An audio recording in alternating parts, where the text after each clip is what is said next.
New England Oddities. Myself and some friends are in search of paranormal encounters. Post locations and personal experiences located in New England.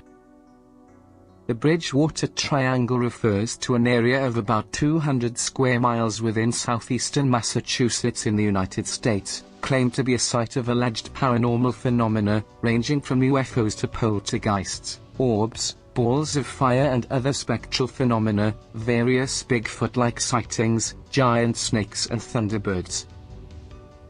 I live in the Bridgewater Triangle. Haven't seen many of the things that supposedly go on out here, but I heard about all of it years before that documentary came out. I do have one story though, that I'm positive you won't find anywhere else. Potentially the same entity/person/whatever, but not the same story. Driving up Route 44, through Taunton. Right after the 44-24 crossover. Me and Buddy are going to pick up some weed. He's in the passenger seat. 2 lanes of traffic on either side, with businesses here and there. Median strip going between east/westbound lanes. Just big enough to walk on comfortably. See this guy walking, bright orange hair, ginger, in a nice black suit and tie, holding a briefcase. Buddy points him out just as I notice him. Fucking moron, who walks out there, he must have a death wish. He's in a suit and tie though, and this part of Taunton isn't the executive type area. There's a Taco Bell off the next corner. Right as we're driving by him, both of us paying much attention to this weirdo, like, he's next to my car, he spins towards the road and just walks out into it. Now, there's traffic, it's a busy road almost all hours of the day. There shouldn't be any reason that nobody else saw him. You could see his tie blowing in the wind behind him as he hurried into oncoming traffic, his briefcase following behind just like the tie, because of how abruptly he moved. Buddy screamed out. Fuck, that dude just jumped into traffic. I saw it happen at the same time as him, and I was following his movements in my side view, and then rear view mirror. Once I saw him in the rear view, I immediately looked over at Buddy, wide-eyed, holy fuck dude, I've never seen somebody do that. Looked back again, expecting to see some sort of accident. Cars skidding to a stop, getting hit by the ones behind them. A pile up. Or this ginger in a business suit flying through the air, mangled, as his suitcase tries to become a bird. Nothing. No screeching tires. No horns. No smashing glass. Bending metal. Nothing. None of the other cars saw him. Me, and my buddy, both saw him. He described him to me, and it was exactly what I saw. A ginger in a snazzy suit and tie, holding a briefcase. Calmly, abruptly, walking directly into 45 to 50 miles per hour traffic. Got the weed. Came back through the area, drove around it a few times looking for any signs of any of that. Nothing. Didn't smoke on the way back home. Too shaken from what we had seen. Weren't high on the ride up. Don't understand how that could have happened. Dropped him off, very confused. Started researching strange happenings in the local area. Learned of the Bridgewater Triangle, and all the oddities relating.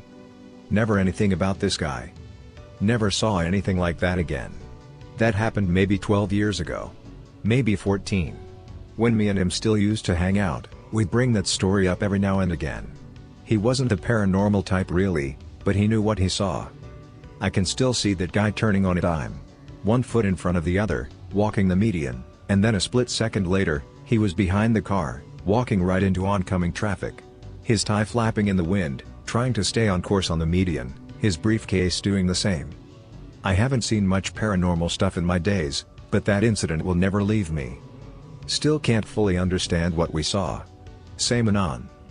There's also Dogtown, up near / part of Gloucester, that's supposedly been haunted long before the first settlers came.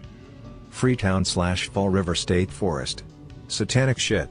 Maybe 5 or so people have been murdered out here. A few sacrifices, and a few this looks like a great place to bring somebody out to kill. I saw an all-white wolf out there once. Heard a pack of them howling late one night. I mean, not that it's not weird enough seeing an all-white wolf.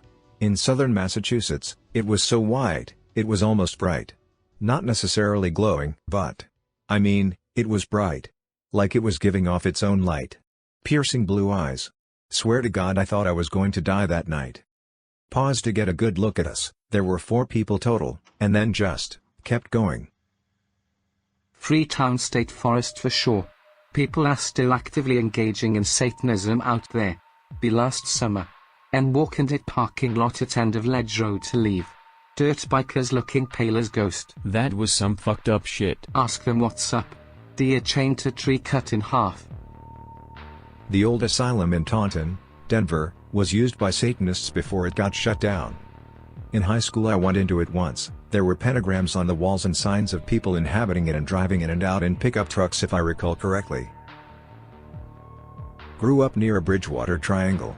Saw a silver cigar shape over the junior high school just hovering.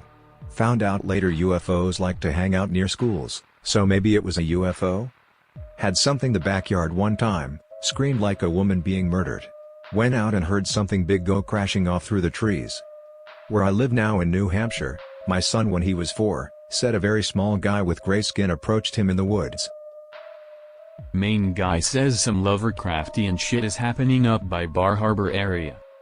I can confirm that seriously high-level rituals take place in Maine because of how secluded and underdeveloped its large land mass is. There are literally 1 million people in the entire state and it makes up half of New England. It's not a coincidence the most famous horror author lives here. Live improv. There's lots of old places up here. Most are probably haunted, I don't know. I know Newport has lots of old/haunted stuff but it's pretty tourist way.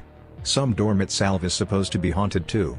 And down on Ocean Avenue there's an abandoned stable and some trees at the center of the park. The lad school is pretty rad too. It's in Exeter.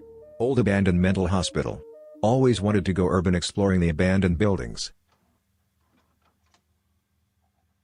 I saw a Sasquatch/Bigfoot in Windham, New Hampshire. Salem, Massachusetts, obviously. For the witches. Supposedly, there's a lake monster in Dublin Lake, New Hampshire. Could be interesting to check out. There's a Raytheon base in Pelham, New Hampshire. Top secret, armed guards, huge fences, the works. If you are into urban exploring, try out Westboro State Hospital. I've been in a couple times. Make sure to wear a respirator. A dust mask can do, due to the mold and random asbestos. Once you drive up to the area near Lake Chenusi you will see all the abandoned buildings. It's a literal ghost complex, about 50 of them in all. It's guarded by security and police, but if you do a simple Google Earth lookup, you can find easy ways through the woods if you park your car out of sight down a side road. Once you get to the main complex, from there you can take underground tunnels that connect miles and miles, a literal labyrinth of tunnels. Getting trapped in the tunnels isn't as much of a threat as popping up in a building and finding it to be enclosed in barbed wire. This place has a ton of history, and although it's been picked clean over the years it's still awe-inspiring and foreboding. If you want a unique experience into an area that is not demolished yet and hold tons of hidden secrets, this is the place. That's all the info you are getting. Good luck. Note the picture I chose. Warrenoko's less paranormal and more sketchy and eerie. Fun place to go if you've got a way to defend yourself, though. Mount Toccoa is pretty fun. Good short hike with an amazing cliff view. The Warrenoko community is eerie in a suspenseful way. Its layout is very strange, especially with the one-way metal bridge. One sheriff runs the area and there is clearly a Russian mob influence. The factory lights are on through the dead of night sometimes, and visiting the area once night falls automatically gives most an unwelcome sense. This location is probably one of the strangest communities I have ever stumbled upon in my almost 30 years of being a Massachusetts native. I have an odd experience with Newtown, Connecticut myself, reason why I listed it. I have never felt so uneasy by a random town before. Be me in college, Western Massachusetts. Dorm mate picks up a girl from OkCupid, which was not something as normal as it is today. They fuck, we all chill out for a while. She seems kinda plain, maybe a little hit topic gothy. Go for breakfast the next morning and drive with them back to her house. I ask, so what do you do for fun around your town? Oh, most of us just hang around the Walmart. There's not much to do. I almost felt sad, so I stopped asking. We pull into her town. It looks like the fucking Sims or Stepford Wives or something. Everything is cookie cut, even their town hall and churches. White picket fences, perfect lawns, so old dudes sitting on a porch. It was quaint, too quaint. We dropped her off, and the moment she was out of the car I told my friend we need to get the fuck out of here. He said, "Yeah, this place is strange, let's go." Man, this town looks fake. If I lived here I would blow my fucking brains out. What's the name of this place? Newtown, I think. Newtown? Yeah, it would be called something that generic. Newtown, this place is fucked.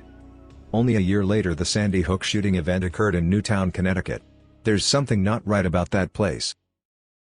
CT Fag here was googling some creepy shit and actually found two interesting things. Frog people of Danbury. The summer before my junior year of high school, a friend's mother was running a version of Meals on Wheels at a local church.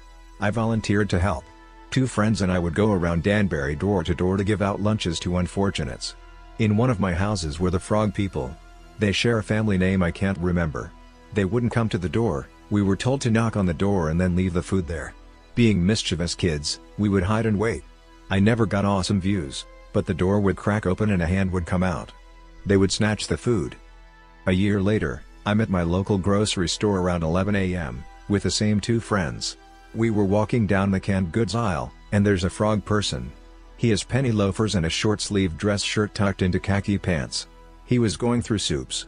We gasped. He turned and saw us, and I'll tell you what, it was not as horrific as described.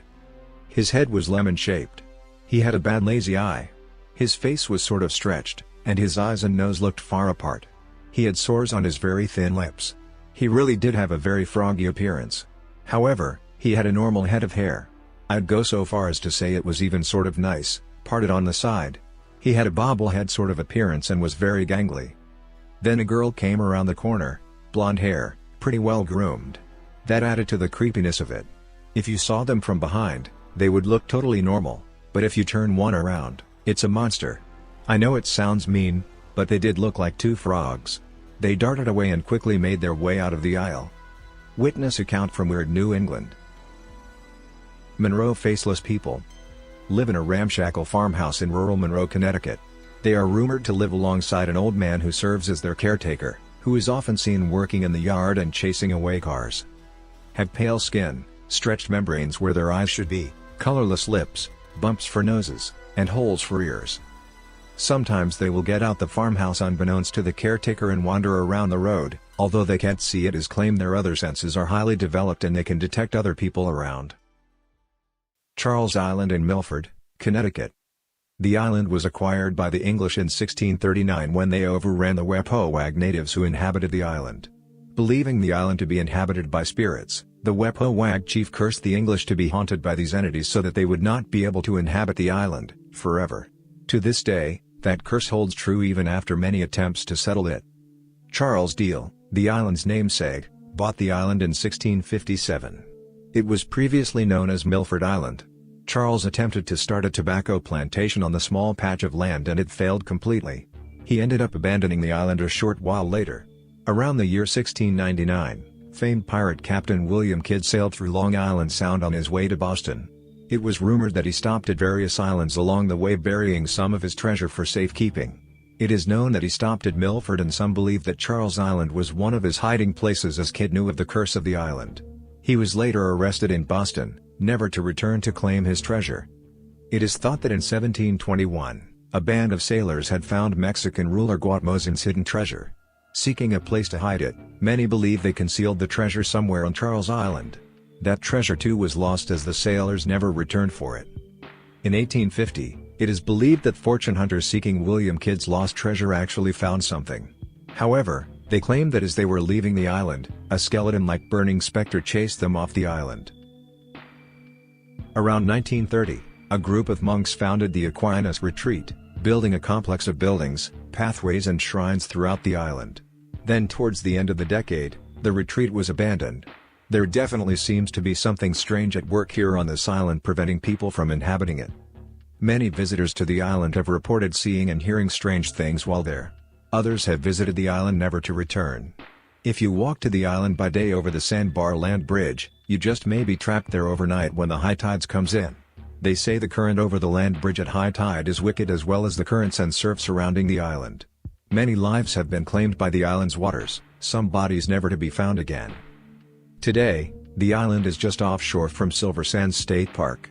The only thing that remains of human habitation on the island today are the ruins of the old buildings. There are those who have claimed to hear the sounds of people and moans emanating from the trees and abandoned buildings on Charles Island. Some have seen eerie lights moving about the island, even in the daylight. And then there are those who claim they have outright seen human apparitions. Most say these spirits were dressed in centuries-old clothing. Perhaps the ghosts of those the island has claimed have joined the ancient spirits in upholding the curse of Charles Island. Main a fag here. Anyone else know about the Peaks Island solstice celebration? Peaks Island solstice celebration? Also main fag, please explain. When I was younger I used to live on Peaks in the summer and spring. The island has some creepy shit about it. Don't know anything about a solstice festival. The only thing here is a reggae festival. We'll share some interesting experiences. Don't know much about paranormal since I am a /biz/fag. Be me, 14. Sleeping late at night with windows open on the top floor of the house. Wake up at like 2 a.m. and it looks basically like daytime. Outside looks like you have dark sunglasses on, but I did not. Just think it's odd and go back to bed. Digging up some other memories from this place is kinda spooky. Be me like 10 or 12 with a few friends. Parents let us roam around the island freely. We are in the swamp and come to clearing in the middle of the island. There is a rock at the end of the clearing. We go up and do some kid shit, I don't recall. End up finding a handle slightly buried underground. Pull it out and find a rusty axe. Just play around with it for a while. That's all I can think of besides seeing George W. Bush riding around on his boat and the large party yachts with a lot of prostitutes. Anyone can attempt to explain some of the stuff that happened, it would be nice. There's a cemetery in Hollis, New Hampshire I believe, where there's some nonsense about a blue girl or something like that. I went there and didn't see anything, but that cemetery was hands down the most unsettling place I've ever been and I just wanted out. Complete darkness as well, I couldn't even see my car a few feet ahead. Grew up in Hollis and I can confirm, this one and the Triangle Cemetery in Nashua are worth checking out.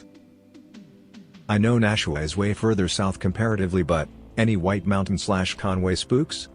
My friend has a vacation home in Intervale and I always got creepy vibes going up there between ski season and the summertime. There's a really creepy forest in this area of Intervale. I went into it while on a jog, so I forget exactly where since it was years ago, just that it's probably where one of those stars are. Definitely off the highway though on that side. It's not part of the cross-country skiing trails either. Other than that, the train tracks in Intervale and North Conway always gave me very strange vibes, and I've actually taken orb photos on my film camera at night near the North Conway train station. I know exactly the woods you're talking about. There are some crazy side roads off the White Mountain Highway that go way up in elevation. Some nice starlit night walks up there. But the woods at night there always felt very oppressive, eerie, and too quiet. Those forests up there are old but they aren't completely untouched. I'm sure there's a lot of evil stuff that's gone on in those woods over the years.